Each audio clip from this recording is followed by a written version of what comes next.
नमस्कार दोस्तों, मैं सत्येंद्र मौर्य अपने इस इतिहास के सीरीज को आगे बढ़ाते हुए आज फिर कुछ प्रश्नों के साथ उपस्थित हुआ हूँ।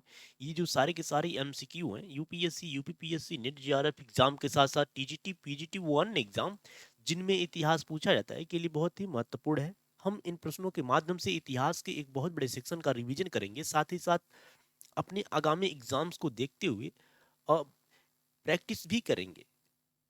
तो चलिए हम एक एक करके अपने प्रश्न को सॉल्व करना शुरू करते हैं। उससे पहले मैं आशा करता हूं कि आपका उपनयन संस्कार हो गया होगा। हमारा उपनयन संस्कार डिजिटल है, जिसमें केवल लाइक और सब्सक्राइब करना होता है। अगर पसंद आ जाए तो दोस्तों के पास शेयर करना होता है। तो आप अगर वीडियो पसंद आएगा तो जरूर शेयर कीजिएगा और शुरू से लेकर अंत तक देखिएगा। देखिए, जो पहला प्रश्न है, 1857 के विद्रोह के संदर्भ में निम्नलिखित युग्मों पर विचार कीजिए। यह जो प्रश्न है 1857 की क्रांति से संबंधित है।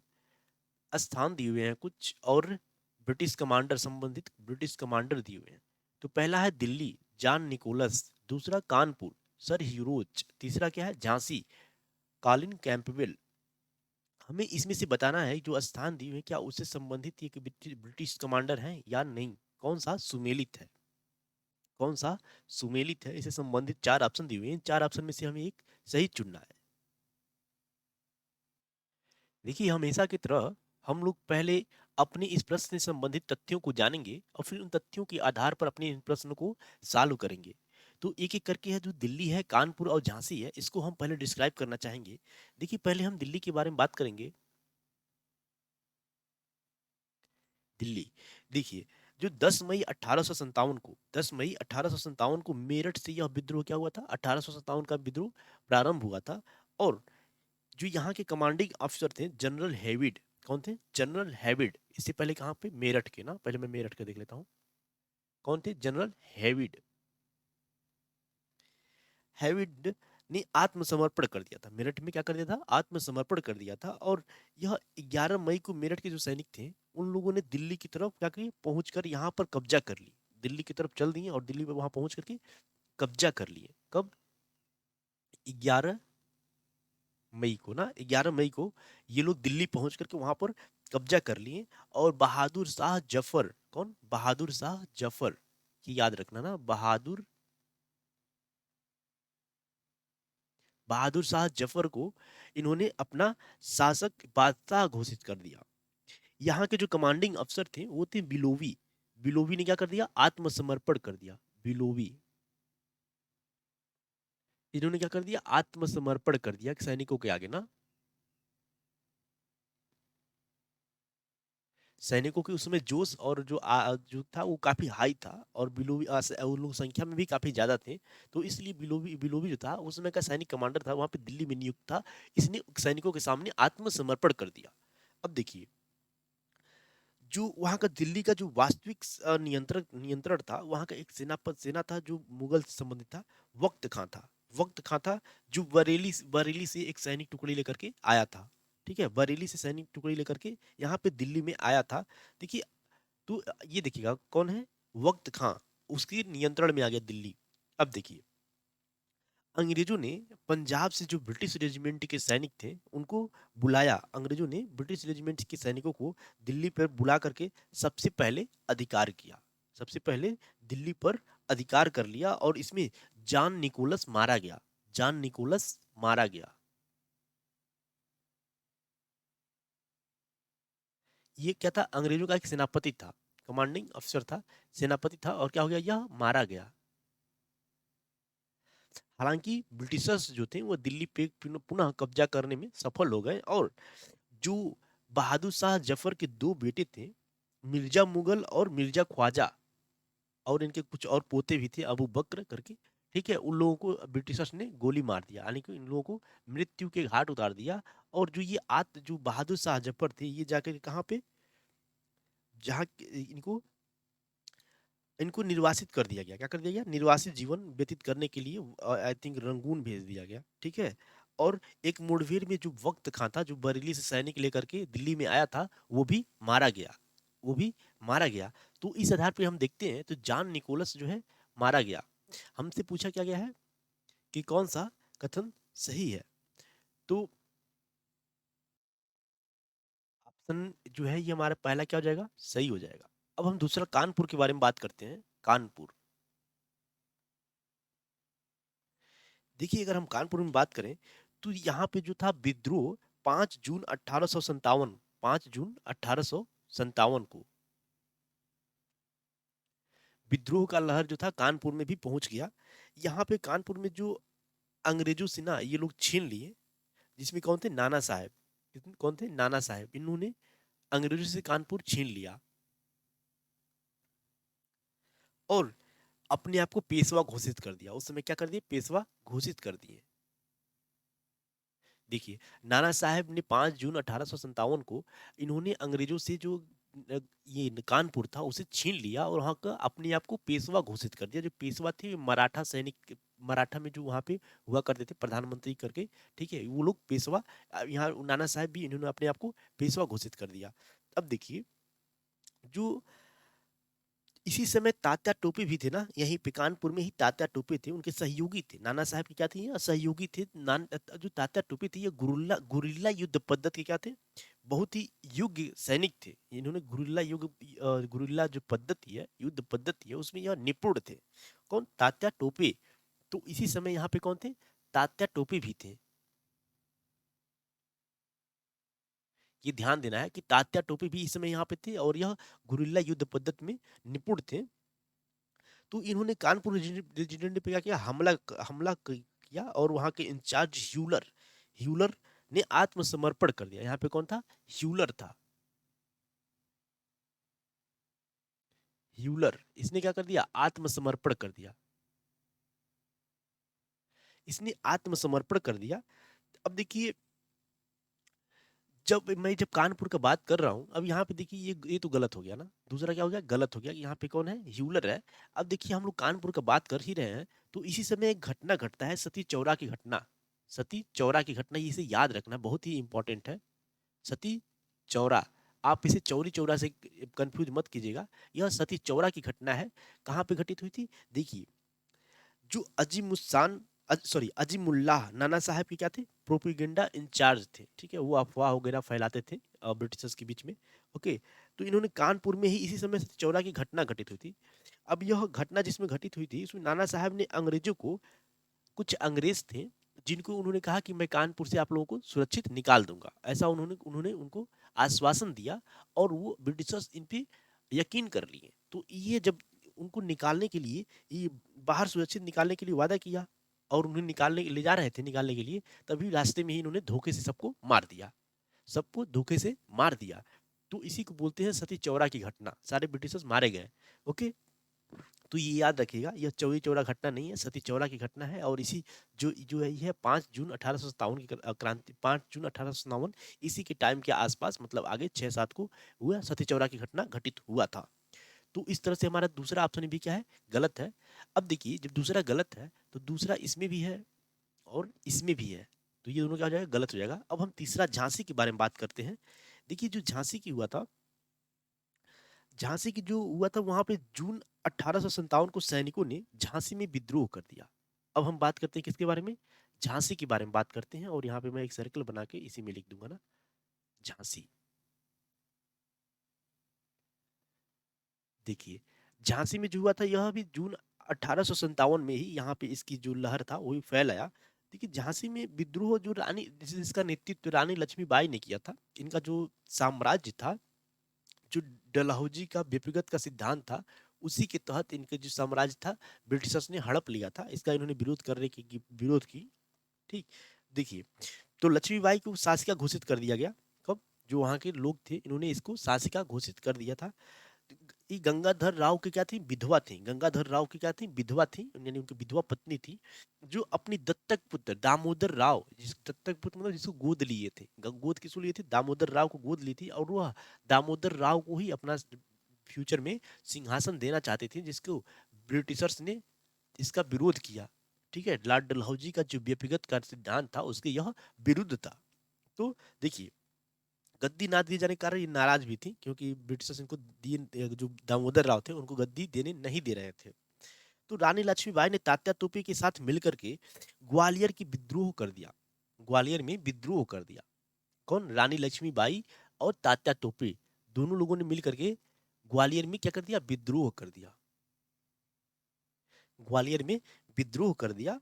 और सिंध जबकि जो सिंधिया थे वहां के महाजनी सिंधिया भी, सॉरी, हाँ मतलब सिंधिया जो परिवार था, वो सिंधिया परिवार इसमें जो झांसी की रानी लक्ष्मीबाई थी उनका साथ नहीं दिया, उनका साथ नहीं दिया। अगर ये लोग उनका साथ दे देते तो शायद झांसी की रानी बहुत ही काफी हद तक सफल हो सकती थी। देखिए, ग्वालियर में विद्रोहियों की जो सेना थे, नाना साहब को पेशवा घोषित कर दिया। जो ग्वालियर में जो विद्रोहियों की सेना थी, उन्होंने नाना साहब को यहाँ पे विधवा, सॉरी, पेशवा घोषित कर दिए। अब देखिए, ह्यूरोज यहाँ का जो कमांडिंग अफसर था वो कौन था, ह्यूरोज था, ह्यूरोज था।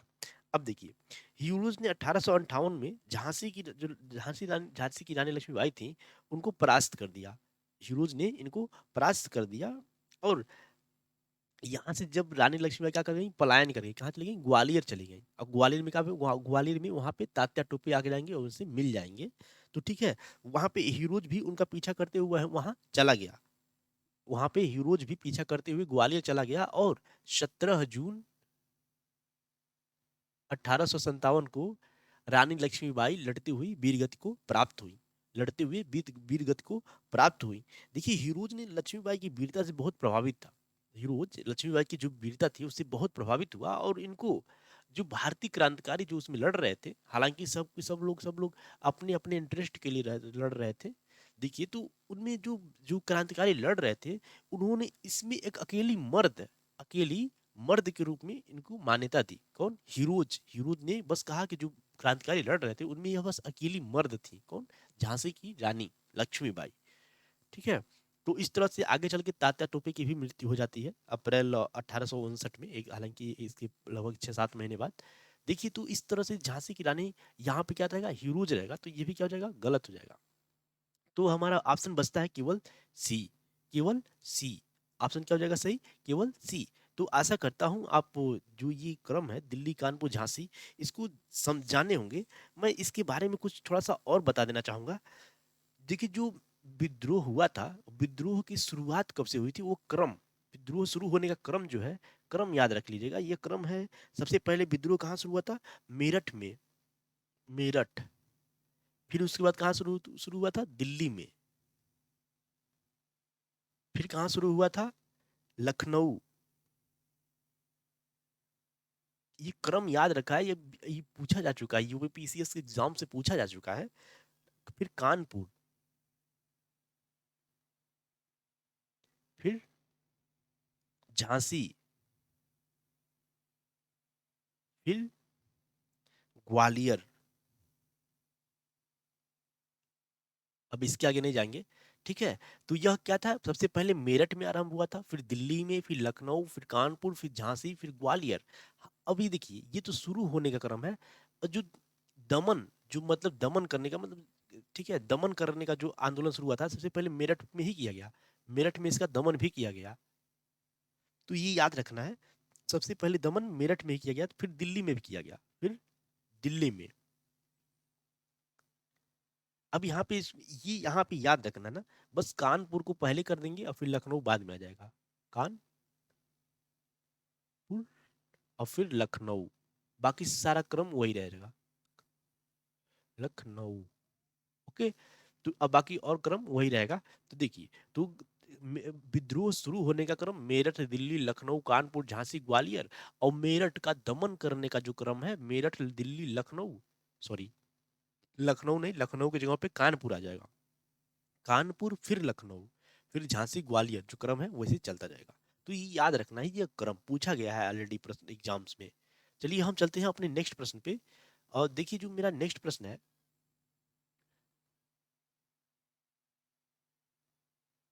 यह है 1773 की रेगुलेटिंग एक्ट प्रावधानों के संदर्भ में निम्नलिखित कथनों में से कौन सा सही नहीं है। हमसे क्या पूछा है, सही नहीं है, ये विशेष रूप से ध्यान देना है।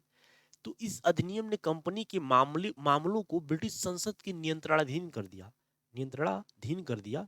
गवर्नर जनरल की सहायता के लिए 10 सदस्यों की एक परिषद नियुक्त की गई, 10 सदस्यों की एक परिषद नियुक्त की गई। युद्ध और 10 सदस्यों की, अब मुझे लगता तो यही गलत है ना, क्योंकि 10 सदस्य, आई थिंक 6 सदस्य की नियुक्ति हुई थी इसकी, 6 सदस्य की नियुक्ति हुई थी। ओके, अभी देखते हैं। युद्ध और शांति के मामलों में अन्य प्रेसिडेंसियों की तुलना में जो गवर्नर जनरल इन काउंसिल की को सर्वोच्च सेनापति प्रदान की गई। अभी देखते हैं। इस अधिनियम के द्वारा कंपनी के कर्मचारियों को किसी प्रकार के उपहार प्राप्त करने पर रोक लगा दी गई। उपहार प्राप्त करने पर रोक लगा दी गई। चलिए, जो हम अब फिर हमेशा की तरह अपने इन तथ्यों को फिर जानेंगे और फिर तथ्यों के आधार पर इस प्रश्न को सॉल्व करेंगे। तो एक एक करके चलिए डिस्क्राइब करते हैं।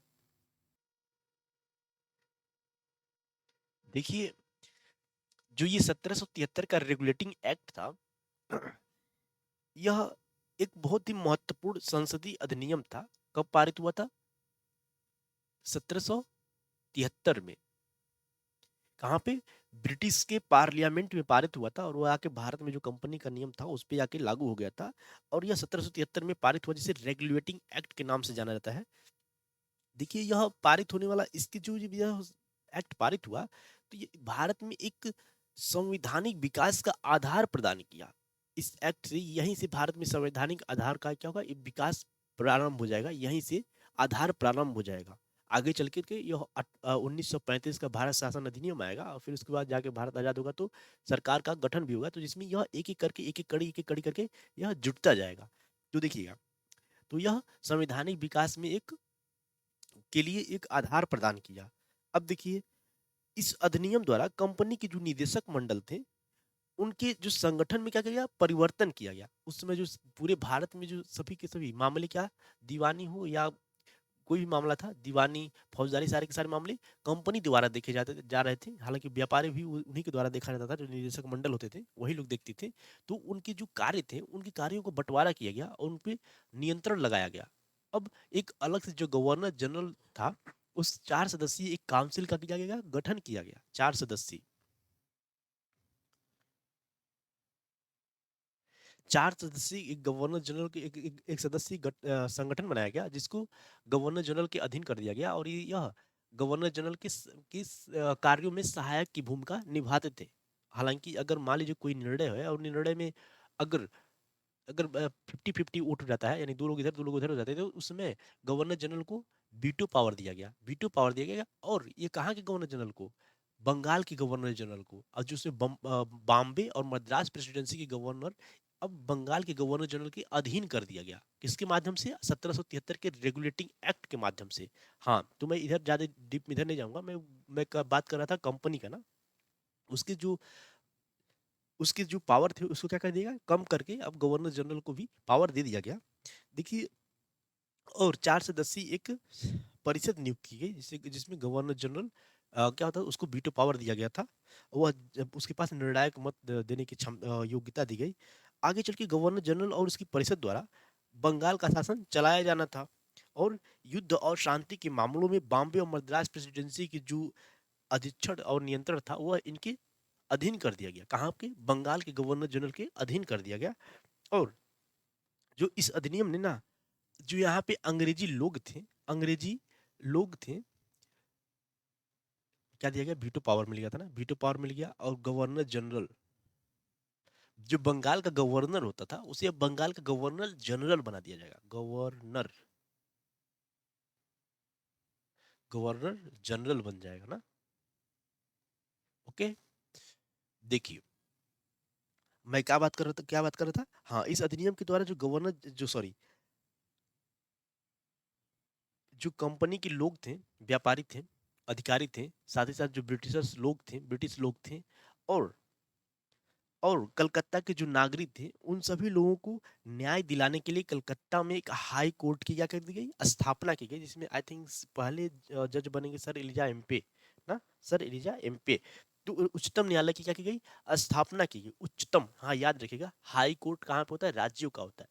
और जो सेंटर में होता है उसे सुप्रीम कोर्ट बोलते हैं। तो उच्चतम न्यायालय उसे बोलते हैं, उच्चतम न्यायालय। तो ये क्या है? उच्चतम न्यायालय है, कलकत्ता में होगा। ओके, अब देखिए, और इस समय जो था, जो कंपनी के जो सदस्य हुआ करते थे, उनकी निजी व्यापार पे रोक लगाया गया। निजी व्यापार पे रोक लगाया करता था। वो लोग कंपनी के माध्यम से व्यापार करते थे और साथ ही ज्यादा मुनाफा कमाने के लिए प्राइवेट में भी अलग से भी अपना पर्सनल भी व्यापार किया करते थे, जिससे कंपनी का क्या होता था, घाटा होता था। और घाटा होता था, भ्रष्टाचार होता था। इसी को हटाने के लिए इसमें क्या किया गया, निजी व्यापार को प्रतिबंधित किया गया। निजी व्यापार को निजी व्यापार को क्या कर दिया गया, प्रतिबंधित कर दिया गया। अब देखिएगा, तो हम एक एक करके जो चारों ऑप्शन दिए हुए हैं, इन चारों ऑप्शन को पहले देख चेक कर लेते हैं। इस अधिनियम ने कंपनी के मामलों को ब्रिटिश संसद के नियंत्रणाधीन कर दिया। यस, उनका जो पावर था कंपनी का उसे क्या कर दिया, कम कर दिया गया। अब कंपनी को अपनी जो भारत में जितनी भी सारे कार्य करते करते थे उनको वह ब्रिटिश पार्लियामेंट के समक्ष प्रस्तुत भी करना पड़ता था। उन्हें वहां पे मंत्रालय के समक्ष प्रस्तुत करना अनिवार्य हो गया। कब? 1773 के रेगुलेटिंग एक्ट के माध्यम से अब उन्हें सारा का सारा अपना पत्र व्यवहार वहां पे प्रस्तुत करना होता था। पत्र व्यवहार के माध्यम से जैसे भी हो उनके सामने प्रस्तुत करना पड़ता था। ओके, दूसरा, गवर्नर जनरल की सहायता के लिए 10 सदस्यीय एक परिषद नियुक्त की, नहीं 4 सदस्यीय परिषद की नियुक्ति की गई थी। यहाँ पे मैं 6 लिख दिया था। 4 सदस्यीय परिषद की क्या कर दी गई, नियुक्ति कर दी गई। अब वह गवर्नर जनरल की सहायक की भूमिका में आ गए थे वो लोग सहायता करने के लिए। तो ये क्या हो जाएगा, ये गलत है। सी, युद्ध और शांति के मामले में अन्य प्रेसिडेंसियों की तुलना में गवर्नर जनरल इन काउंसिल को सर्वोच्च स्थिति प्रदान की गई। यस, जो अन्य प्रेसिडेंसी थी अब वो सारे के सारे उनके बहुत सारे पावर किसके पास आ जाएगा, गवर्नर जनरल ऑफ बंगाल। उस समय के जो गवर्नर जनरल, जो बंगाल के गवर्नर हुआ करते थे, अब उन्हें गवर्नर जनरल बना दिया जाएगा।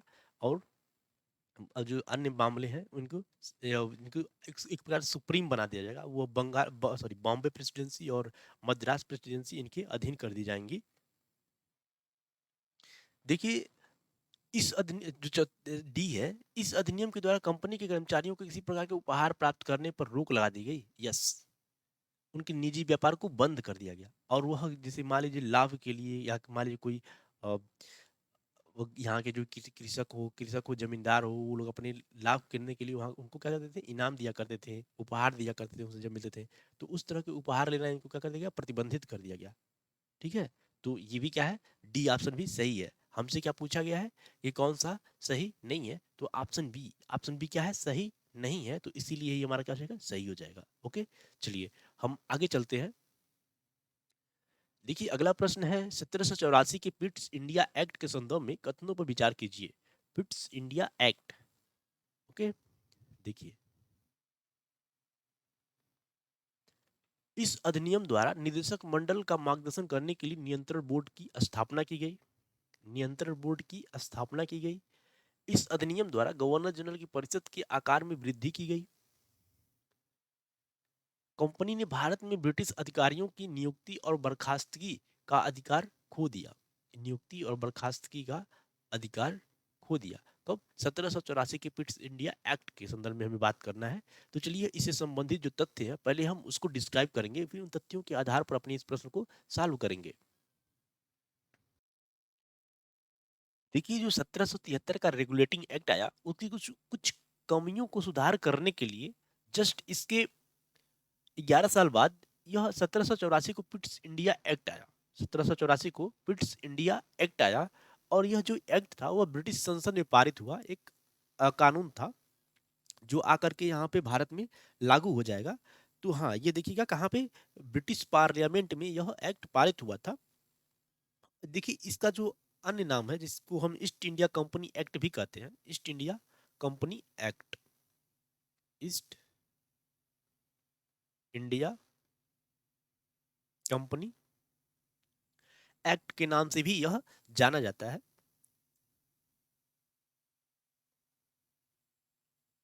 तो ये याद रखना है, अलग अलग नामों से भी जाना जाता है। देखिए जो इसमें मुख्य प्रावधान थे, प्रावधान क्या थे इसमें, हम उसके बारे में बात कर लेते हैं। प्रावधान जो था उसके बारे में बात कर लेते हैं, और फिर उन तथ्यों के आधार पर अपने इस प्रश्न को सॉल्व करेंगे। देखिए जो इस अधिनियम ने ना ब्रिटिश सरकार के जो भारतीय प्रशासन पर सर्वोच्च नियंत्रण प्रदान किया।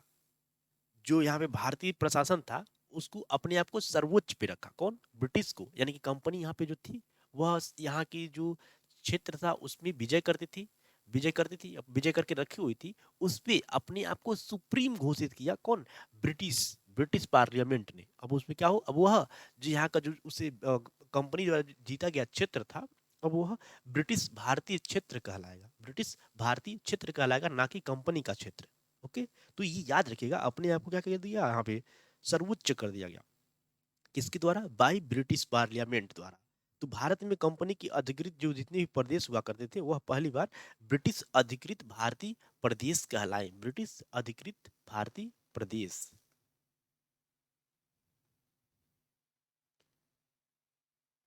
ब्रिटिश अधिकृत भारतीय प्रदेश।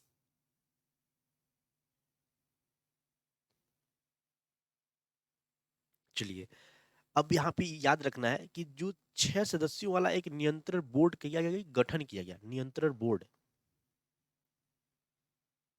नियंत्रण बोर्ड का गठन, जिसे इंग्लिश में क्या बोलेंगे, बोर्ड, बोर्ड ऑफ, सॉरी, हाँ, इसे क्या बोलेंगे इंग्लिश में, board of control, board of control बोलेंगे।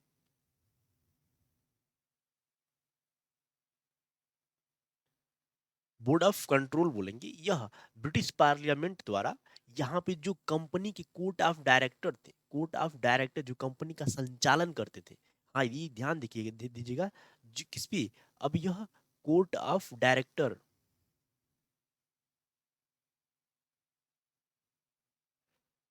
जो कंपनी का संचालन करते थे, और जो यहाँ पे भारत में जो सरकार का संचालन कर रहे थे, कौन, गवर्नर जनरल परिषद, गवर्नर जनरल परिषद।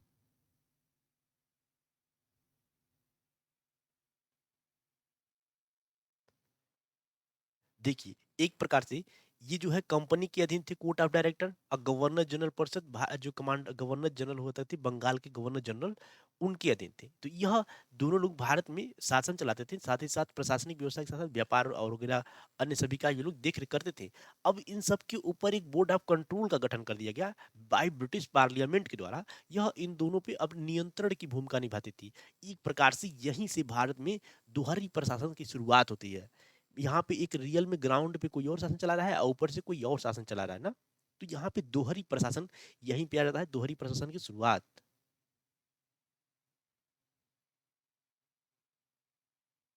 दोहरी प्रशासन क्या हो जाती है, शुरुआत हो जाती है, यहीं से हो जाता है। तो ये याद रखना है। अब देखिए, तो इस अधिनियम के परिणाम स्वरूप ब्रिटिश सरकार और कंपनी द्वारा ब्रिटिश अधिकृत क्षेत्रों पर दोहरा नियंत्रण हो गया ना, दोहरी प्रशासन मतलब दोहरा नियंत्रण हो गया। और जिससे जो जो अंतिम प्राधिकार था वह ब्रिटिश सरकार को प्राप्त हो गया ना, अंतिम प्राधिकार ब्रिटिश सरकार को। अब जो ये लोग होंगे और ब्रिटिश सरकार के प्रति जवाबदेही हो जाएंगे। ओके, अब देखिए, तो ये बोर्ड जो कोर्ट ऑफ डायरेक्टर थे और ब्रिटिश सरकार के बोर्ड ऑफ कंट्रोल द्वारा, मतलब दोनों मिलकर के यह जो दोहरी प्रशासन था उसको संचालन कर रहे थे। अब देखिए, इस अधिनियम ने भारतीय प्रशासन में बहुत ही महत्वपूर्ण भूमिका निभाई। इसने कमांडर इन चीफ सहित जो बंगाल के गवर्नर जनरल हुआ करते थे, वो कमांडर इन चीफ सहित उनके जो 4 सदस्यों की एक 1773 के रेगुलेटिंग एक्ट के तहत 4 सदस्यीय परिषद के गठन किया गया था, उसकी संख्या को घटा करके 3 कर दी गई। देखिएगा, परिषद की संख्या घटा करके 4 से 3 कर दी गई है ना, तो इनकी संख्या क्या कर दी, घटा दी गई। हम और आगे चलते हैं। क्योंकि जो भारतीय मतलब जो ब्रिटिशर्स थे वह ईस्ट में व्यापार करने के लिए आए थे। ईस्ट मतलब ये साउथ ईस्ट एशिया के साथ साथ चीन वगैरह, भारत, तो ये सब ईस्ट में आता है उनके अनुसार। तो यहाँ पे व्यापार करने के लिए आए थे। अभी उनके पास जो भारत में व्यापार का एक अधिकार था और चीन के साथ व्यापार का एक अधिकार वो बना रहा, कंटिन्यू रहा, यानी कि बस यही लोग वहाँ पे व्यापार कर सकते थे। जो कंपनी थी ईस्ट इंडिया कंपनी केवल वही कर सकती थी। तो यह एकाधिकार कंटिन्यू रहा, बना रहा उनके पास। तो हम आगे चलते हैं। तो ये रहा कुछ 1784 के पिट्स इंडिया एक्ट के बारे में कुछ तथ्य थे। इन तथ्यों के बारे में हमने डिस्क्राइब किया है। आशा करता हूँ आपको समझ में आया होगा। जो ये नियंत्रण बोर्ड बोर्ड ऑफ कंट्रोल और बोर्ड ऑफ डायरेक्टर है, ये थोड़ा सा कंफ्यूजिंग वर्ड्स है, और इसमें आप समझ लीजिएगा। जो बोर्ड ऑफ कंट्रोल है, यह ब्रिटिश पार्लियामेंट द्वारा गठित की गई थी। भारत में जो इनके ऊपर कोर्ट ऑफ डायरेक्टर्स और गवर्नर जनरल का जो परिषद था, इनके ऊपर नियंत्रण लगाने के लिए ये गठित की गई थी। ये एक प्रकार सहायक भूमिका हो गई थी इनके ऊपर, बोल देना, निर्देश देना। तो इस तरह से यहाँ पे भारत में दोहरी नियंत्रण प्रणाली की शुरुआत हुई, दोहरी प्रशासन की शुरुआत हुई। ओके, तो यह ब्रिटिश पार्लियामेंट द्वारा गठित थी, और यह कोर्ट ऑफ डायरेक्टर द्वारा जो, ठीक है, वो कंपनी का संचालन करते थे, उन लोगों के द्वारा यह गठित की गई थी, कोर्ट ऑफ डायरेक्टर्स। हाँ, एक चीज और याद रखिएगा, इसमें जो ब्रिटिश अधिकारियों की जो नियुक्ति होती थी, भारत में ब्रिटिश अधिकारियों की जो नियुक्ति होती थी, उस नियुक्ति में और उनको स्थानांतरित करने की अधिकार जो था, वो अभी भी किसके पास था? कोर्ट ऑफ डायरेक्टर्स के पास था, यानी कि कंपनी के पास ही था। ठीक है, कंपनी के पास ही था, ये याद रखना है। नियुक्ति प्लस स्थानांतरण ना, एक मिनट में इसको लिख देता हूँ, देखिएगा ध्यान से देखिएगा। नियुक्ति प्लस स्थानांतरण, स्थानांतरण किसके पास था? ये दोनों कंपनी के पास था ना, अभी भी क्या होता, कंपनी के पास यह बना रहा। चलिए हम एक एक करके अपने इस प्रश्न को सॉल्व करते हैं। इस अधिनियम द्वारा निदेशक मंडल का मार्गदर्शन करने के लिए नियंत्रण बोर्ड की स्थापना की गई। क्या की गई? नियंत्रण बोर्ड की स्थापना की गई। हमने यहाँ पे लिखा है ना, नियंत्रण बोर्ड की स्थापना की गई ब्रिटिश पार्लियामेंट द्वारा। यस, ये सही हो जाएगा। दूसरा, इस अधिनियम द्वारा गवर्नर जनरल की जो परिषद के आकार में वृद्धि की गई, नहीं, हमने अभी बताया क्या कर दी गई, घटा दी गई, 4 से 3 कर दी गई, 4 से 3 कर दी गई, तो इसलिए ये क्या हो जाएगा, गलत हो जाएगा। तीसरा, कंपनी ने भारत में ब्रिटिश अधिकारियों की नियुक्ति और बर्खास्तगी का अधिकार खो दिया, नहीं, ये कंटिन्यू रहा, अभी हमने इसके बारे में डिस्कस किया एट द एंड में, ये क्या हो जाएगा, ये भी गलत हो जाएगा ना। एक चीज देखिएगा, अगर तीसरा वाला अगर हम गलत कर देते, सबसे पहले तीसरा वाला चेक करते, तो ये तीनों के तीनों लाइन से क्या हो जाते, गलत हो जाते, क्योंकि तीनों में 3 आ जा रहा है। ओके, असीम इसी तरह से अगर एक दो में से अगर हम कोई भी गलत कर देते 100%, तो दो ऑप्शन, सॉरी, अगर एक को गलत सही कर देते या गलत कर देते, मतलब कि गलत होता, हालांकि वो सही है, चलिए छोड़िए, हम इस डीप में नहीं जाएंगे, अगर तीसरा गलत है तो 3 ऑप्शन ऐसे एलिमिनेट हो जाते ना, तो हमारा ऑप्शन ए क्या हो जाएगा, सही हो जाएगा, ऑप्शन ए सही हो जाएगा। चलिए हम अपने चलते हैं अगले प्रश्न पे।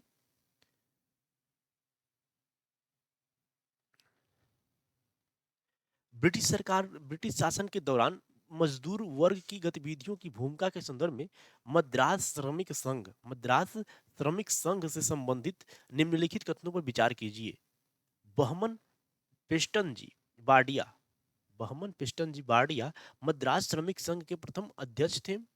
यह भारत का प्रथम संगठित मजदूर संघ था। ये दो कथन दिए हुए, इन दो कथन के आधार पर 4 ऑप्शन दिए, 4 ऑप्शन में से हमें एक सही करना है। तो चलिए, जो यह श्रमिक आंदोलन हुआ था, ये जो मद्रास श्रमिक संघ था, उससे संबंधित जो तथ्य हैं उसको जानते हैं, फिर उस तथ्यों के आधार पर अपने इस प्रश्न को सॉल्व करेंगे। मद्रास श्रमिक संघ, इसे क्या बोलेंगे, मद्रास लेबर यूनियन भी कहा जाता है, मद्रास मद्रास लेबर यूनियन।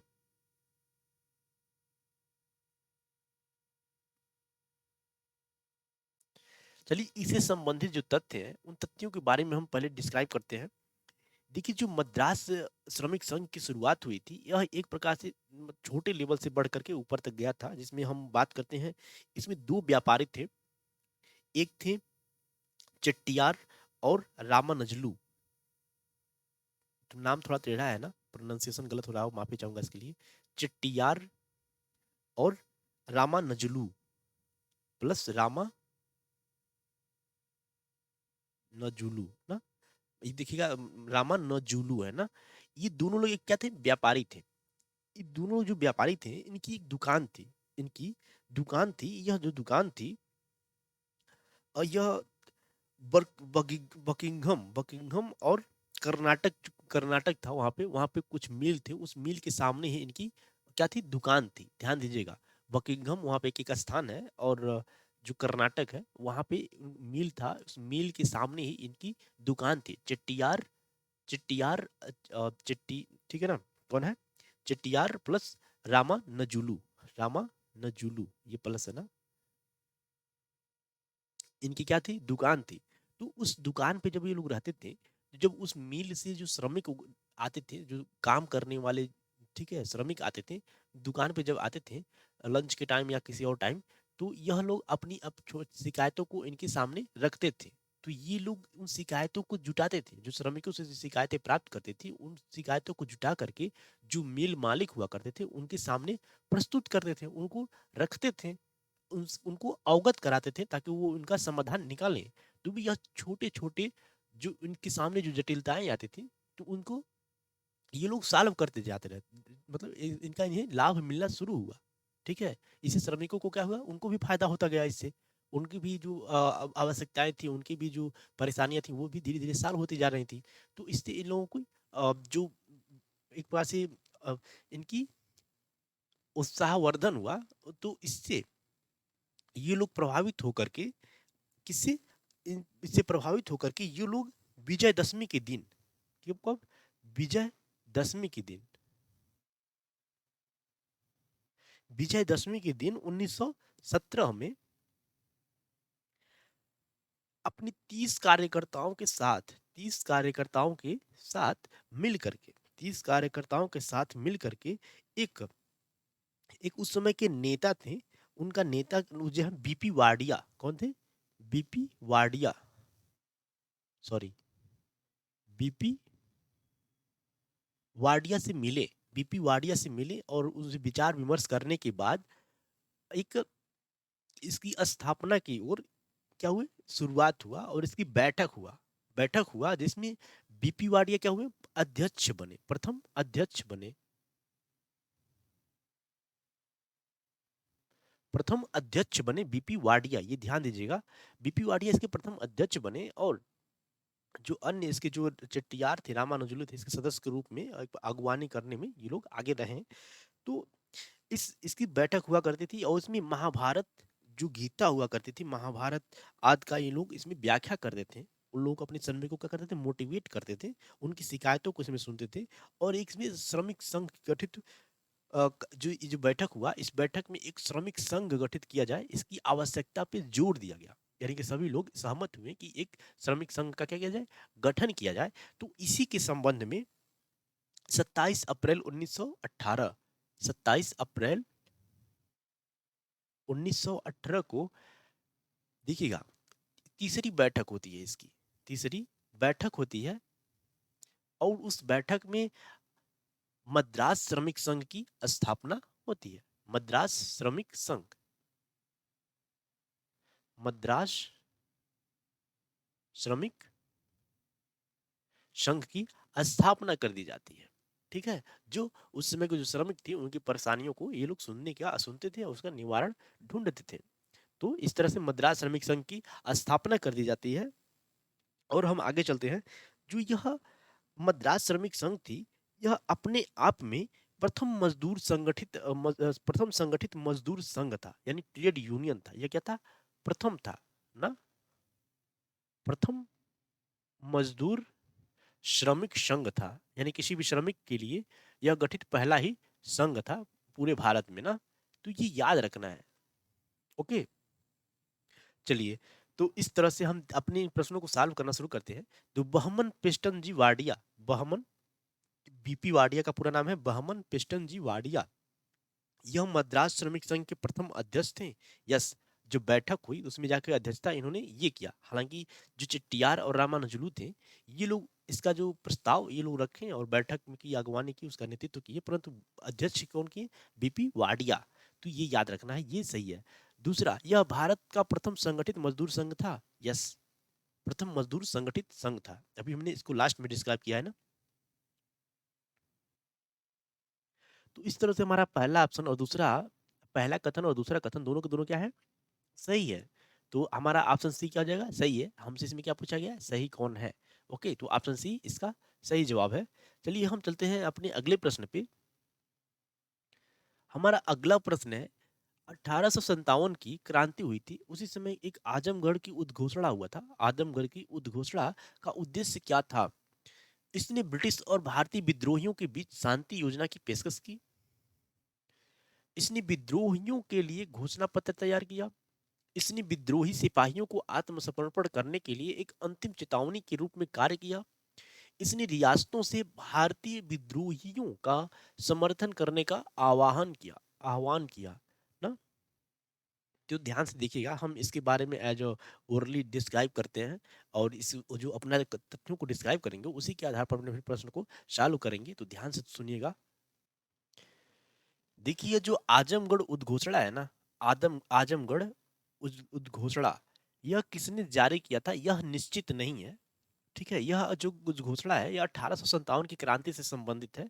ठीक है, किसने इसका घोषणा किया था, यह वो उस व्यक्तित्व की पहचान सही सही नहीं की जा सकती है, परंतु नहीं की जा सकी है, परंतु जो अन्य इसे उस तत्कालीन उस समय के अन्य स्रोत हैं, ठीक है, साहित्यिक स्रोत हैं, उन स्रोतों के माध्यम से पता चलता है कि जो मुगल सम्राट का एक पत्र थे, फिरोज शाह, कौन थे, फिरोज शाह, इन्होंने ही इस पत्र को प्रकाशित किया था, आज जारी किया था, जो उद्घोषणा किया था 1857 की विद्रोह के समय। यह जो थे, जो अवध की उस समय जो सेना थी, अवध की सेना, उनके साथ मिलकर के अंग्रेजों के विरुद्ध इन्होंने लड़ाई लड़ी थी, अंग्रेजों के विरुद्ध लड़ाई लड़ी थी। और यह काफी उस समय के तत्कालीन समय में जागरूक रहे होंगे। ओके, देखिए, तो इन्होंने लड़ी थी और इन्होंने ही इसकी उद्घोषणा की थी। तो इस उद्घोषणा में इन्होंने क्या क्या किया था, इससे संबंधित हम बातें करते हैं। देखिए, यह एक प्रकार से जो विद्रोही थे, उन विद्रोहियों के उत्साहवर्धन के लिए इसमें इन्होंने लेख लिखे थे। ठीक है, इन्होंने इसमें मोटिवेटेड लिखे थे, और साथ ही साथ इसमें उन्होंने उनके जो लक्ष्य थे, उनके लक्ष्य क्या होने चाहिए, उस लक्ष्य को निर्धारित करने के लिए एक प्रकार से मैनिफेस्टो, क्या बोलेंगे, मैनिफेस्टो, लक्ष्य प्लस एक बात बोले मैनिफेस्टो था, जो यह इनका उद्घोषणा था। ओके, तो आगे चलते हैं हम।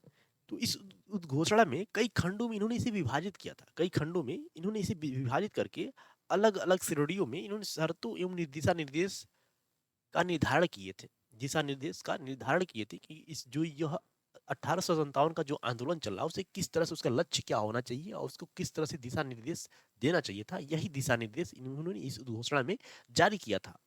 देखिए, तो इसमें इन्होंने खंड एक में इसी तरह खंडवार करके हम एक एक क्रमशः देखते चले जाते हैं। तो जमींदारों के संबंध में दिया था कि जमींदारों को किस तरह से भूमिका निभानी चाहिए, उनके लिए इन्होंने दिशा निर्देश जारी किए थे। व्यापारियों के लिए था ना, जमींदारों के लिए था, प्लस व्यापारियों के लिए था, और लोक सेवकों के लिए भी था। जो लोक सेवक थे उसमें, जो अंग्रेजों के नियंत्रण में थे, उनके लिए भी था। साथ ही कारीगर जो, ठीक है, जो कारीगर बुनकर थे, उनके लिए भी था। और जो पंडित हुआ करते थे, पंडित के लिए था। काफी सोची समझी यह मैनिफेस्टो था। पंडित थे, मुल्ला लोग थे, उन लोगों के लिए भी था। और अन्य विद्वान थे, जो बुद्धिजीवी वर्ग थे, उन लोगों के लिए भी था कि किस तरह से वो सारे लोग इसमें अपनी भूमिका का निर्वहन कर सकते हैं। इसका इन्होंने अ, दिशा निर्देश इस मैनिफेस्टो के माध्यम से जारी किया था। देखिए, जो इस घोषणा में इन्होंने और भी कुछ बातें की थी। इन्होंने फिरंगियों का जो राज था, फिरंगी जो विदेशियों का जो यहाँ पे राज था, उसका इन्होंने अस्वीकार कर दिया था, उसका इन्होंने अस्वीकार कर दिया था। और उन्होंने बोला कि उनकी जो राज्य हड़पने की नीति है, जो उनकी जो संधियां की जा रही हैं, उन संधियों को ना मानने की जो नीति है, इन सब की उन्होंने क्या किया, निंदा किया था। और इसमें किया था, इस उद्घोषणा में किया था। हालांकि जो क्लियर नहीं है कि किसने जारी किया था, परंतु जो उस समय की कुछ संबंधित साक्ष्य हैं, उन साक्ष्यों के आधार पर यह अनुमान लगाया जाता है। ठीक है, तो अगर मान ले रहे हैं फिरोज शाह आते थे, तो उन्होंने इसका निंदा किए थे। इस घोषणा ने लोगों के मन में एक भय उत्पन्न कर दिया। लोग क्या हो गए, भय उत्पन्न कर दिया कि जो अंग्रेज हैं वह हिंदू और मुसलमान, जो दोनों की उनकी सांस्कृतिक पहचान है, धार्मिक पहचान है, ठीक है, कल्चरल उनका जो पहचान है, उस पहचान को मिटाना चाहते हैं। उस पहचान को मिटाना चाहते हैं, उनके धर्म को नष्ट करना चाहते हैं, और ईसाई के रूप में बदलना चाहते हैं, यानी कि धर्मांतरण करना चाहते हैं। ठीक है, धर्मांतरण करना चाहते थे। इस तरह से इन्होंने धार्मिक कार्ड भी खेला लोगों को उकसाने के लिए। तो लोगों के अंदर क्या हो गया, इसमें भय भी उत्पन्न हो गया, और वो लोग धार्मिक रूप से भी इस आंदोलन में कूद पड़ेंगे, जाएंगे अपने धर्म और संस्कृति की रक्षा करने के लिए। देखिए, तो इससे लोग के अंदर क्या हो गया, भय भी उत्पन्न हो गया, और जो उसमें अफवाह भी एक प्रकार से उड़ गया। ओके, देखिए, इस उद्घोषणा में लोगों ने एकजुट होने के लिए, जो यह उद्घोषणा था, इसमें उन्होंने लोगों को एकजुट होने के लिए, ताकि सब लोग मिलजुल जाए, एकजुट हो जाए, हिंदू मुस्लिम सब एक हो जाए, एकजुट हो जाए, अपनी आजीविका, अपने विश्वास, अपने सम्मान, पहचान की सुरक्षा हेतु क्या हो जाए, एकजुट हो जाए, और उठ जाए, खड़े हो, और ब्रिटिशर्स से संघर्ष करें, उन्हें भगाने का संघर्ष करें। ओके, तो यह काफी बृहद सार्वजनिक शुभ उद्घोषणा था, एक प्रकार से कहें। ऐसा बहुत कम ही देखने को मिलता है। हालांकि ये क्या है, तो किसने लिखा था इसको, फिरोज शाह ने लिखा था। ठीक है, चलिए, तो हम जो अपने इसका डिस्कशन किया, उस डिस्कशन के आधार पर चलिए प्रश्न को सॉल्व करते हैं। आप काफी आसानी से हमें लगता है कर ले जाएंगे। तो इसने ब्रिटिश और भारतीय विद्रोहियों के बीच शांति योजना की प्रस्ताव की, यानी कि मध्यस्थता की पेशकश की, नहीं, मध्यस्थता की इन्होंने पेशकश नहीं की, बल्कि और उसे उकसाया। इसने विद्रोहियों के लिए घोषणा पत्र तैयार किया। एक प्रकार से घोषणा पत्र यानी मैनिफेस्टो तैयार किया, उनका लक्ष्य निर्धारित किया, उनका दिशा निर्देश क्या होना चाहिए वो इन्होंने इसमें तय करने की कोशिश की। और अन्य वर्ग जो थे उसमें ब्रिटिश भारतीय क्षेत्रों में जो अन्य वर्ग के लोग थे जैसे व्यापारी, जमींदारी, लोक सेवक आदि के लिए भी इन्होंने दिशा निर्देश इसमें घोषणा पत्र में दिए थे। तो इस तरह से हमारा ये क्या हो जाएगा, सही हो जाएगा ऑप्शन बी। और सी, इसने विद्रोही सिपाहियों को आत्मसमर्पण करने के लिए एक अंतिम चेतावनी के रूप में कार्य किया। इसने रियासतों से भारतीय विद्रोहियों का समर्थन करने का आह्वान किया। रियासतों से भारतीय विद्रोहियों का समर्थन करने का आह्वान किया। आत्मसमर्पण करने के लिए तो उन्होंने सॉरी विद्रोहियों का समर्पण करने का आह्वान किया, नहीं ऐसा कुछ नहीं, उन्होंने और उकसाया इसे। तो ठीक है, इस तरह से हम देखते हैं जो हमारा ऑप्शन ये बी है। एक मिनट, इसको हमने सी नहीं किया ना, इसने विद्रोही सिपाहियों का आत्मसमर्पण करने के लिए अंतिम चेतावनी के रूप में कार्य किया, गलत। सी क्या है, गलत है ये भी। देखिए, तो इस तरह से हमारा जो ऑप्शन बी है ये क्या हो जाएगा, सही जवाब हो जाएगा इस प्रश्न का। ओके, चलिए तो हम चलते हैं अपने अगले प्रश्न पे। प्रश्न है, वह कलकत्ता विश्वविद्यालय की पहली महिला क्या थी, स्नातक थी, पहली महिला स्नातक थी। और 1889 के भारतीय राष्ट्रीय कांग्रेस की पहली महिला प्रतिनिधि मंडल का हिस्सा थी। 1890 के कांग्रेस अधिवेशन में उनका संबोधन इस तथ्य का प्रतीक था कि भारतीय स्वतंत्रता संग्राम पुरुष आबादी तक सीमित नहीं रहेगा। जो भारतीय स्वतंत्रता संग्राम है वह पुरुष आबादी तक ही सीमित नहीं रहेगा, यानी कि उसमें महिलाओं का भी प्रतिनिधित्व होना चाहिए। तो इस आधार पर उन्होंने महिलाओं की स्थिति का उन्नत बनाएगा, जो उसने महिलाओं की स्थिति को उन्नत बनाएगा। तो जो ऊपर के जो गद्यांश दिया हुआ है इसमें से उस व्यक्तित्व की हमें पहचान करना है कि कौन है वो व्यक्तित्व, कौन है। तो चलिए, पहले है सरोजनी नायडू, कादम्बरी गांगुली और कमला देवी चौधरानी, सॉरी चट्टोपाध्याय, कमला देवी चट्टोपाध्याय और एनी बेसेंट, एनी बेसेंट। चलिए हम बात करते हैं उस व्यक्तित्व की, जो वो व्यक्तित्व है कादम्बनी गांगुली है, कादम्बनी गांगुली है। ये याद रखिएगा, यह क्या थी, प्रथम महिला स्नातक थी, प्रथम महिला स्नातक थी। ठीक है, यानी कि स्नातक तक की डिग्री प्राप्त करने वाली प्रथम भारतीय महिला थी। ओके, चलिए तो इससे संबंधित हम तथ्यों को एक एक करके देखते हैं, जो इनकी व्यक्तित्व है उसको पहचान करते हैं। चलिए हम बात करते हैं कादम्बरी गांगुली जी का। तो यह जो उस समय की भारत में चिकित्सा पद्धति थी, उसमें के जो चिकित्सा क्षेत्र था उस क्षेत्र में डिग्री प्राप्त करने वाली यह क्या थी, प्रथम महिला डॉक्टर थी, प्रथम महिला डॉक्टर थी। ध्यान दीजिएगा, ये प्रथम किस किस क्षेत्र में थी उसका उसका हमने जिक्र करना है ना।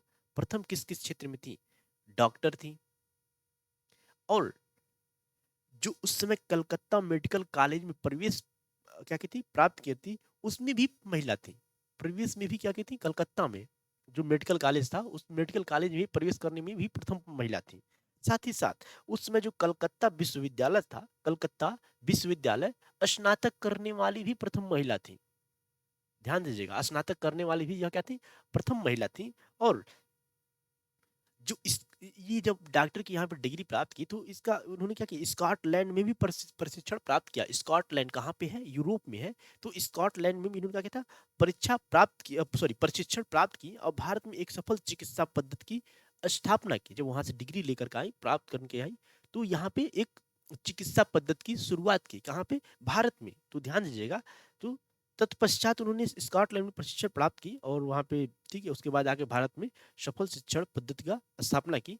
यह पूर्वी भारत में जो कोयला खदान में महिलाएं थी, कोयला खदान में काम करती थी, उनकी उनकी जो स्थिति थी बहुत दयनीय थी। उसमें सुधार करने की उन्होंने क्या किया, मांग की, संघर्ष किया और उनसे बहुत सारे अपने योगदान दिए। और यह उस समय के जो पांचवी भारतीय राष्ट्रीय कांग्रेस का अधिवेशन हुआ, उस अधिवेशन में जो महिलाओं का एक प्रतिनिधि मंडल था जिनको चुना गया था कि वो वोट देंगी, वोट देने के लिए एक प्रतिनिधि मंडल का चुनाव हुआ था, उस प्रतिनिधि मंडल का इन्होंने नेतृत्व किया था। ओके, उस प्रतिनिधि मंडल का इन्होंने नेतृत्व किया था। ध्यान दीजिएगा, वो लोग किस लिए चुनी गई थी, वोट देने के लिए चुनी गई थी। तो यह हमारा व्यक्तित्व रहा, कादम्बरी गांगुली जी का रहा। अब हम थोड़ा सा सरोजनी नायडू के बारे में और कमला देवी चट्टोपाध्याय और इन बेसेंट जी के बारे में भी हम जिक्र कर लेते हैं। देखिए, जो सरोजनी नायडू जी के बारे में हम बात करें तो यह भारतीय राजनीतिक कार्यकर्ता थी। क्या थी, भारतीय राजनीतिक कार्यकर्ता थी और एक कवित्री भी थी, पेशे से कवित्री भी थी। कवित्री मतलब कवि, कवि का उसका फीमेल वर्जन कवित्री थी। ठीक है, हम यहाँ पे लिख दे रहे हैं। ओके, कवयित्री, इसे हम कवयित्री, ठीक है, ये जो लिखना है ना, इसका जो ये शब्द, इस पे विशेष रूप से ध्यान देना है। ये एक बार इंटर के एग्जाम से पूछ लिया गया था, मैं जब मैं एग्जाम दिया था तो। कवित्री है ना, इसे कवित्री लिखेंगे इस तरह से। अब देखिए, अब यह लोगों के जो नागरिक अधिकार हुआ करते थे उसके लिए संघर्ष किया, महिलाओं की स्वतंत्रता के लिए उन्होंने संघर्ष किया, साम्राज्यवाद विरोधी, ठीक है, साम्राज्यवाद विरोधी इन्होंने उसके विरोध में अपने विचारों का समर्थन किया। जो औपनिवेशिक शासन था भारत में, उस उसे स्वतंत्रता प्राप्त करने के लिए उन्होंने संघर्ष किया, ठीक है। और यह कवित्री के रूप में नायडू ने बहुत सारी कविताएं भी लिखी थी, जिसमें रंग, कल्पना, गीतात्मक गुणवत्ता के कारण महात्मा गांधी ने, मतलब ये जो उनकी कविता है रंग, कल्पना, ये सब उन्होंने लिखा था। और इनकी जो गीतात्मक गुणवत्ता थी, इससे प्रभावित होकर के महात्मा गांधी ने ना भारत कोकिला इनको कहा, क्या कहा, भारत कोकिला।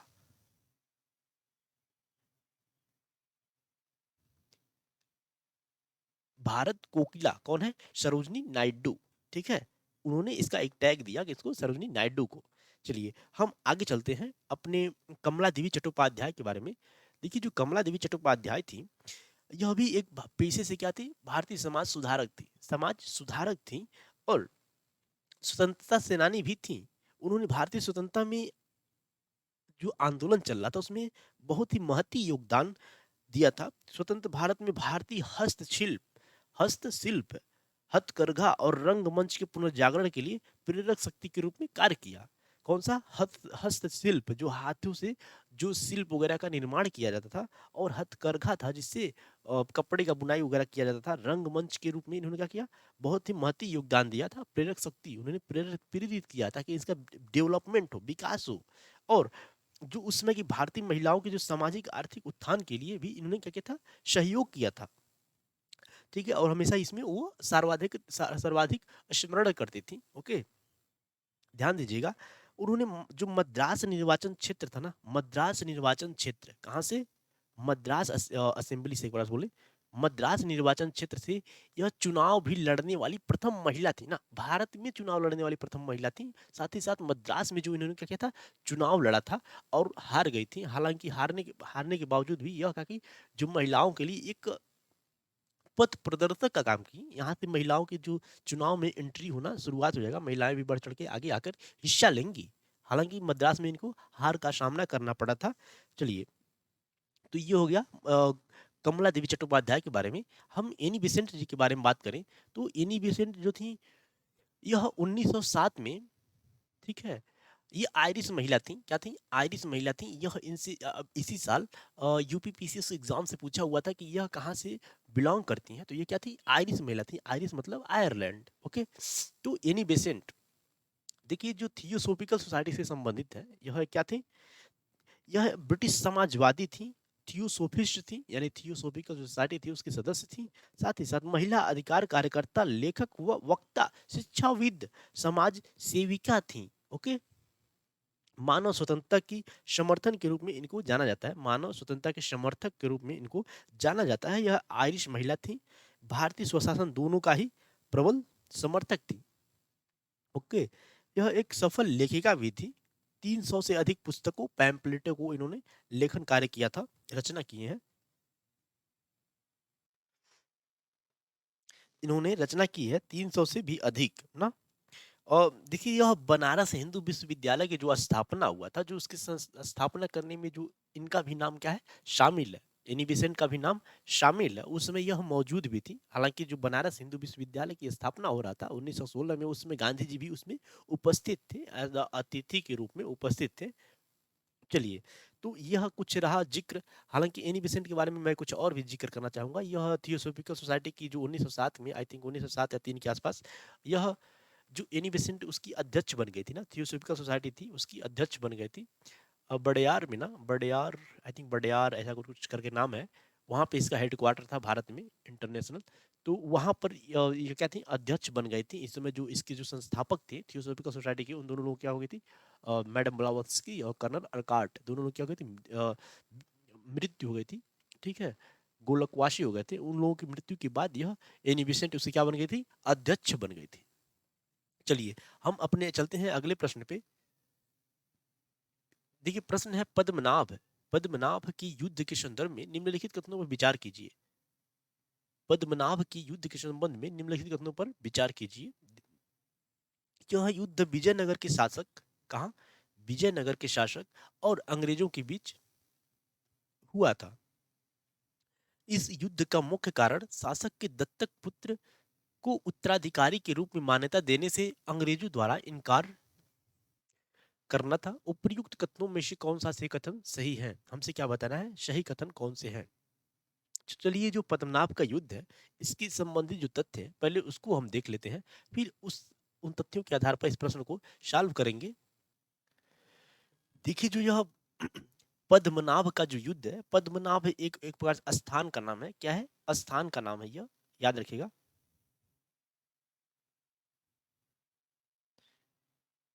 यह एक स्थान का नाम है, पद्मनाभ का युद्ध। यह युद्ध हुआ था 10 जुलाई 1794 को ना, 1794 को। तालीकोटा का युद्ध कब हुआ था? 1765 को हुआ था क्या? आई थिंक 1765 को हुआ था ना तालीकोटा का युद्ध। ठीक है, देखिए, 1794 को हुआ था ना, 97 नहीं, 1794 को हुआ था। तो इस युद्ध में पद्मनाभ का युद्ध 10 जुलाई 1794 को हुआ था। विशाखापट्टनम जिले का, जो आधुनिक आंध्र प्रदेश में है, कहाँ पे? विशाखापट्टनम, जो आधुनिक कहाँ पे? आंध्र प्रदेश में है। वहां पे एक स्थान था पद्मनाभ, उसी की जगह वहीं पे हुआ था यह युद्ध। जो विजयनगर के राजा थे, एक प्रांतीय राजा थे। विजयनगर के जो मुख्य राजा थे, जो मेन थे, उनका नहीं है विजयनगर, हालांकि उनके ऊपर संधि थोपा गया था, परंतु वो जो प्रांतीय क्या थे? प्रांतीय राजा थे। विजय राज, देखिएगा, विजय राम राजू। कौन थे? विजय राम राजू।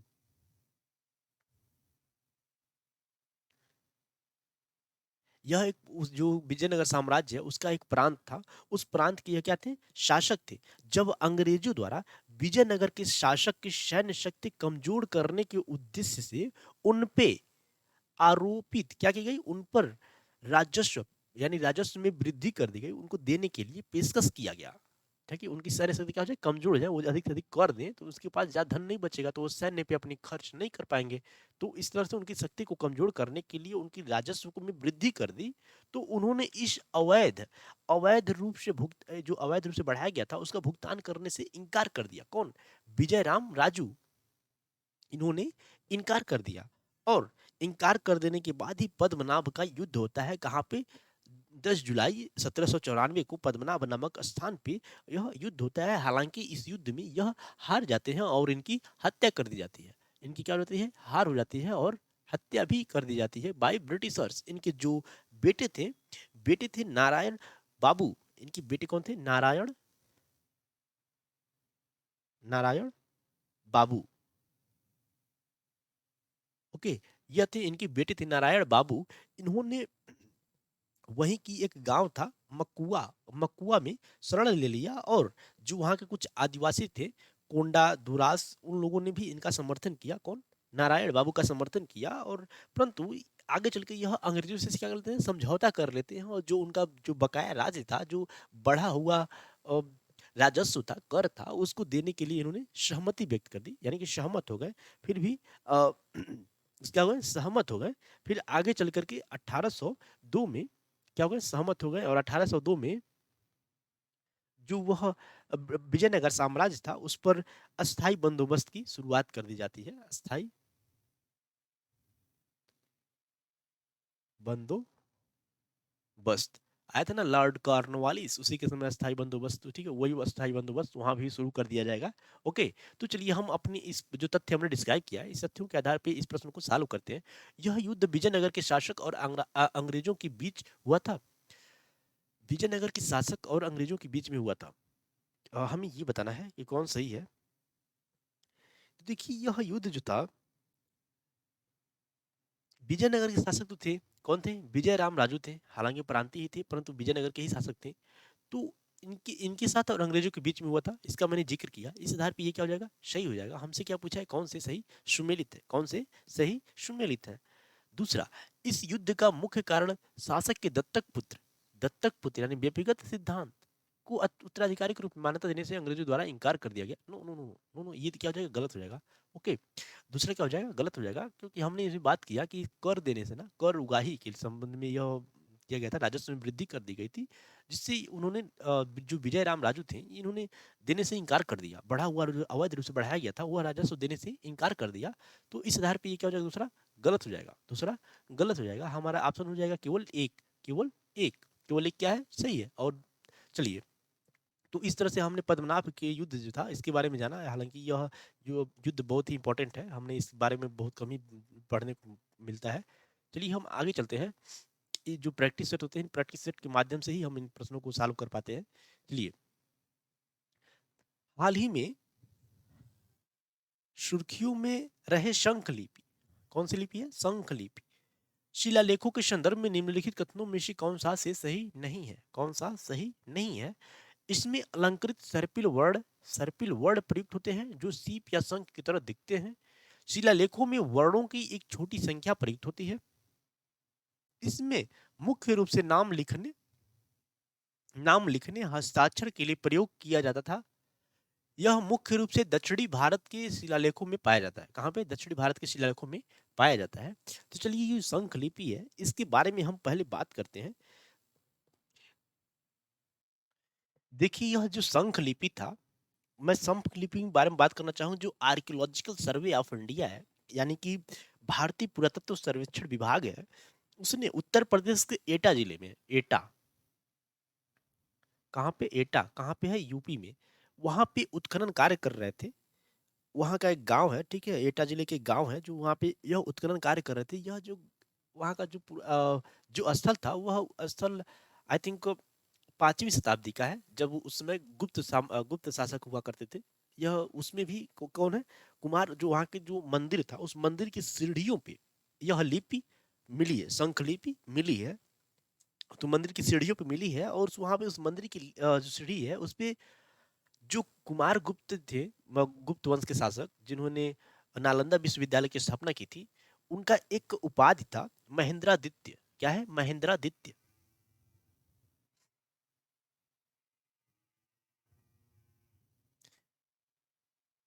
महेंद्रादित्य, यह उपाधि उसकी सीढ़ियों पर मिलता है। और ध्यान दीजिएगा, सीढ़ियों पर मिलता है, जिससे पहचान की जाती है कि यह गुप्त शासक थे। उन्हीं लोगों के समय में यह लिपि प्रचलित थी।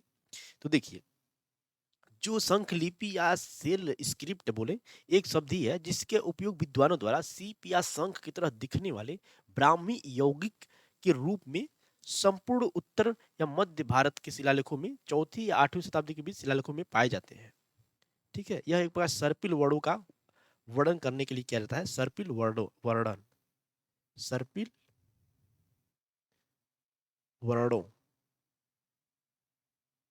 वर्णों का वर्णन करने के लिए किया जाता है। यह उस समय का उत्तर जो मध्य भारत है, उस समय वहां पे यह काफी ज्यादा विख्यात था, प्रचलित था।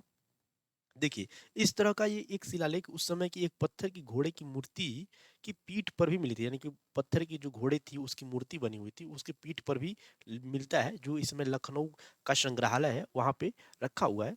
देखिए, जो शंख लिपि है, यह ब्राह्मी, शंख लिपि और ब्राह्मी दोनों ही जो शैलीबद्ध लिपियां हैं, जिनका उपयोग मुख्य रूप से नाम लिखने और हस्ताक्षर, नाम लिखने, नाम प्लस, सॉरी, नाम प्लस हस्ताक्षर के लिए प्रयुक्त की जाती थी। ओके, प्रयुक्त की जाती थी। अब देखिए, जो शिलालेखों में वर्णों की एक छोटी संख्या का प्रयोग होता है, जो यह संकेत देते हैं कि शैल शिलालेख नाम या शुभ प्रतीक या दोनों का संयोजन है। शिलालेख नाम या शुभ प्रतीक, नाम या शुभ प्रतीक के रूप में इनका प्रयोग किया जाता था। तो इस तरह से ये आप देख रहे हैं कि यह शंख लिपि है ना। कुछ शॉर्ट में मैं फिर से एक बार बता दूं, जो शंख लिपि थी यह सर्पिल वर्णों का वर्णन करने के लिए प्रयोग किया जाता था। इसका सर्पिल वर्णों का वर्णन करने के लिए प्रयोग किया जाता था। साथ ही यह किसके लिए प्रयोग किया जाता था, अ, नाम लिखने के लिए और हस्ताक्षर करने के लिए भी इसका प्रयोग किया जाता था। नाम लिखने के लिए और हस्ताक्षर करने के लिए, सर्पिल वर्णों की व्याख्या करने के लिए किया जाता था। और इसका प्रयोग शिलालेख नाम या शुभ प्रतीक या दोनों, मतलब शुभ प्रतीक के रूप में भी किया जाता ना, प्रतीक, प्रतीक के रूप में भी इसका प्रयोग किया जाता था। तो हम ये जो डिस्कशन किए, इस डिस्कशन के आधार पर चलिए इस प्रश्न को सॉल्व करते हैं। हाल देखिए, इसने अलंकृत सर्पिल वर्ड प्रयुक्त होते थे जो सिप या शंख की तरह दिखते हैं, सिप या दिखते हैं। हमें इसमें क्या बताना है, सही नहीं है। तो हाँ, ये कैसे दिखते हैं, सर्पिल वर्डों का व्याख्या करने के लिए होते हैं जो सर्पिल वर्ड की तरह दिखते हैं। तो इस तरह से ये सही हो जाएगा। बी, शिलालेखों में वर्णों की एक छोटी संख्या प्रयुक्त होती है। शिलालेखों में वर्णों की एक छोटी संख्या प्रयुक्त होती है जो शुभ प्रतीक के रूप में या नाम लिखने के रूप में प्रयोग किए जाते हैं। इस आधार पे ये भी क्या हो जाएंगे, सही हो जाएगा। हमने भी यहाँ पे इसका जिक्र किया। इस मुख्य रूप से नाम लिखने और हस्ताक्षर के लिए प्रयोग किया जाता है। यस, नाम लिखने और हस्ताक्षर करने के लिए प्रयोग किया जाता है। यह मुख्य रूप से दक्षिण भारत के शिलालेखों में पाया जाता है। नहीं, हमने अभी जिक्र किया कि मध्य भारत में, उत्तर उत्तर मध्य भारत में इसका प्रयोग किया जाता है। इस तरह से ये क्या हो जाएगा, गलत हो जाएगा। तो इस तरह से हमारा ऑप्शन डी ही क्या हो जाएगा, सही हो जाएगा। क्यों? क्योंकि यही गलत है, हमसे गलत ही पूछा है, कौन सही है। देखिए, अब अगला प्रश्न है, रैयतवाड़ी व्यवस्था के संदर्भ में निम्नलिखित कथनों में से कौन सा कथन सही नहीं है? कौन सा कथन सही नहीं है? हमसे इसे फिर से देखा है कि क्या है, सही नहीं है। इसके तहत राजस्व निर्धारण से पूर्व खेतों का सर्वेक्षण किया जाता था। खेतों का सर्वेक्षण किया जाता था। प्रत्येक पंजीकृत भूमि धारक को भूमि को गिरवी रखने या बेचने का अधिकार था। एक मिनट, देखिए, जो रैयतवाड़ी व्यवस्था थी, कौन सी रैयतवाड़ी व्यवस्था, यह दक्षिण में इसका प्रयोग किया गया था, रैयतवाड़ी व्यवस्था का। इसमें जो था कि यह रैयतवाड़ी व्यवस्था दक्षिण भारत में ब्रिटिश प्रदेशों में भू राजस्व की नई प्रणाली को रैयतवाड़ी बोला गया। रैयतवाड़ या रैयतवाड़ी बोला गया। यह एक नई भू राजस्व की प्रणाली थी। ठीक है, हालांकि परंपरागत रूप से प्राचीन भारत में भी इसका उल्लेख होता है, मिलता है। ठीक है, इससे पहले भी, ब्रिटिशर से पहले भी इसका प्रयोग होता था, परंतु इसे अब क्या रैयतवाड़ी व्यवस्था का नाम दिया गया। जो उसमें का टिप्पू सुल्तान था, हैदर अली का बेटा था, उसके समय जब उसका पतन हो गया तो उसमें जो ब्रिटिशर्स ने जो राजस्व उगाही के लिए वो जो क्षेत्र प्राप्त किया, वहां पे यह व्यवस्था लागू करने के लिए इन्होंने कहा, जो वहां पे परंपरागत थी, पहले से वहां पे चलती आ रही थी, इसलिए यह तुम्हारी व्यवस्था को विकास करने का उन्होंने ठाना, ब्रिटिशर्स ने ऐसा ठाना। देखिए, तो प्रयोग किया गया। उस समय जो थे गवर्नर जनरल थे ना, थॉमस मुनरो। ठीक है, थॉमस मुनरो ने इस प्रणाली को क्या किया, विकसित किया और धीरे धीरे संपूर्ण दक्षिण भारत में इसे विस्तारित कर दिया। तो इससे संबंधित कौन हो गए, थॉमस मुनरो। याद रखना है, थॉमस मुनरो। कभी कभी मैचिंग में आ जाता है कि कौन सी व्यवस्था से कौन गवर्नर जनरल और ये ब्रिटिशर्स का नाम दिया जाता है, कौन उसे किसे जुड़े हुए हैं। तो ये ध्यान रखना है। जो यह कैप्टन मुनरो था, और कैप्टन था ना मुनरो, और थॉमस रीड, एक कैप्टन रीड भी थे ना, कैप्टन रीड, ये भी इससे संबंधित है, रीड। ठीक है, तो इन्होंने अनुभव किया था कि दक्षिण भारत में जो पारंपरिक जमींदारी जो प्रथा थी, जमींदारों का अभाव था, जो परंपरागत थी, मतलब जो प्रथा थी, उसमें जमींदारी प्रथा और जमींदारों का अभाव था ना पहले प्रथा में। मतलब इसे जमींदार उसमें मिडल मैन का काम नहीं किया करते थे।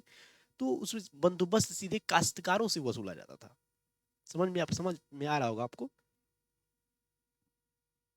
जो उस समय के दक्षिण भारत के राजा थे, वो डायरेक्ट लगान किसानों से लेते थे। उसमें कोई बीच मिडल मैन या जमींदार और साहूकार वगैरह नहीं होते थे। हालांकि साहूकार तो बैंकर का काम भी करते थे, वो लोग हमेशा से अवेलेबल रहेंगे, परंतु जमींदार नहीं हुआ करते थे। तो उन्हीं सबको पतन करने के लिए यह ये जो प्रथा है, रैयतवाड़ी प्रथा, शुरुआत की जाती है। देखिए, जो राजस्व निर्धारण करने के लिए उन्होंने क्या किया, अलग से सर्वेक्षण किया। जो जमीन थी, जमीन का उन्होंने राजस्व निर्धारण करने के लिए जमीन का क्या किया, सर्वेक्षण किया। सर्वेक्षण किया जमीन का। सर्वेक्षण करने के बाद तुम इसका लगान निर्धारण करते थे, और उसका जो लगान का डायरेक्ट जो कृषक वर्ग था, उसको काश्तकार वर्ग था, उसका जमीन पर उसका अधिकार मान लिया गया। जमीन पर अधिकार मान लिया गया, इसका अधिकार यहाँ पे मान लिया गया। ध्यान दीजिएगा। अब इसका जो जमीन था, उसका मालिक किसान स्वयं हो जाता था, वही काश्तकार हो गया था। अब देखिए,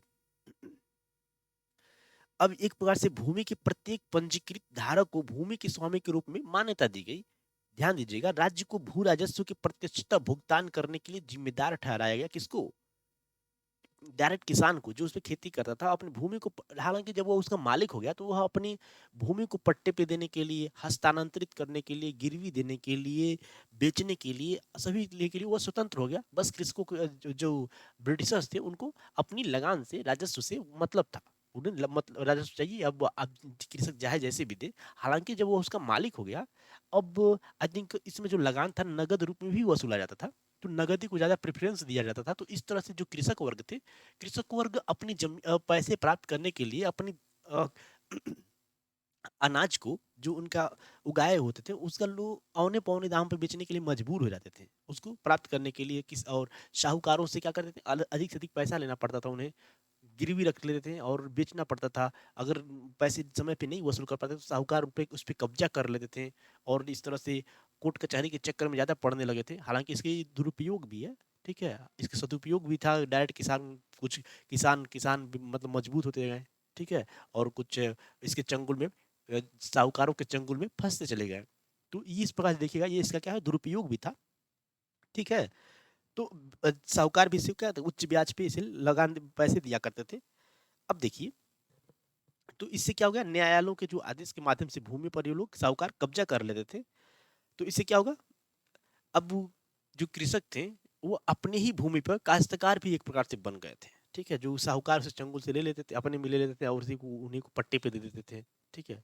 एक प्रकार से उन्हीं का जमीन होता था, और उसे साहूकार पैसे दे करके, लालच पैसे दे करके अधिक ब्याज व्याज पे, और उसका जमीन गिरवी रख लेते थे, अपने पास रख लेते थे, फिर उन्हीं को खेत वापस कर देते थे, और वो मतलब एक बार से उन्हीं को पट्टे पे दे देते थे, ठीक है। तो इस तरह किसान बहुत बुरी हालत में फंस जाते थे।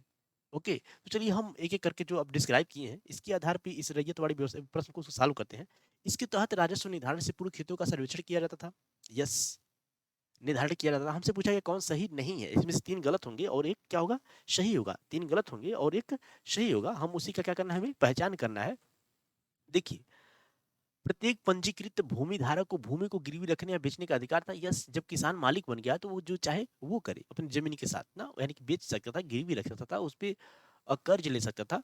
तो रैयतवाड़ी व्यवस्था की शुरुआत के बाद दक्षिण भारत में काश्तकारी में भारी गिरावट आई, नहीं वृद्धि हुई। काश्तकारी में क्या हुई, वृद्धि हुई। अब वो खुद की अपनी जमीन के क्या बन गए, काश्तकार बन गए थे। इसमें क्या हो गया, वृद्धि हो गई, एक पास मालिक बन गए। ओके, तो ये क्या हो गया, ये हमारा सही गलत है। भू राजस्व बंदोबस्त सीधे किसान के साथ वसूल किया जाता था। यस, इसमें डायरेक्ट डायरेक्ट किसान ही जिम्मेदार था भू राजस्व देने के लिए ना, इसमें कोई मिडल मैन नहीं थे, जमींदार वर्ग नहीं था। तो इस तरह से हमारे जो इसमें इसका ऑप्शन सी है, यह क्या हो जाएगा, सही हो जाएगा। ऑप्शन सी सही हो जाएगा, क्योंकि यह क्या है, गलत है, इसीलिए यह सही हो जाएगा। तो देखिए, आज का हमारा ये सेशन है जो ये खत्म हुआ, ठीक है। ये जो इसमें जो पीडीएफ है, इस पीडीएफ में लगभग 146 क्वेश्चन थे, जिनको मैं एक वीडियो बनाया था, जिसमें उसका क्वालिटी, हालांकि ऑडियो क्वालिटी खराब है, इस वीडियो का ऑडियो क्वालिटी काफी सुधर गया है। तो इस तरह से मैं उस इसी इसी पीडीएफ का एक फिर से मैं मैराथन वीडियो बनाऊंगा, जिसे सारा के सारे प्रश्न उसमें सॉल्व रहेंगे। आप कभी भी रास्ते में चलते हुए या कहीं ट्रेन में, बस में, कहीं भी यात्रा करते हुए पूरा रिवीजन कर सकते हैं।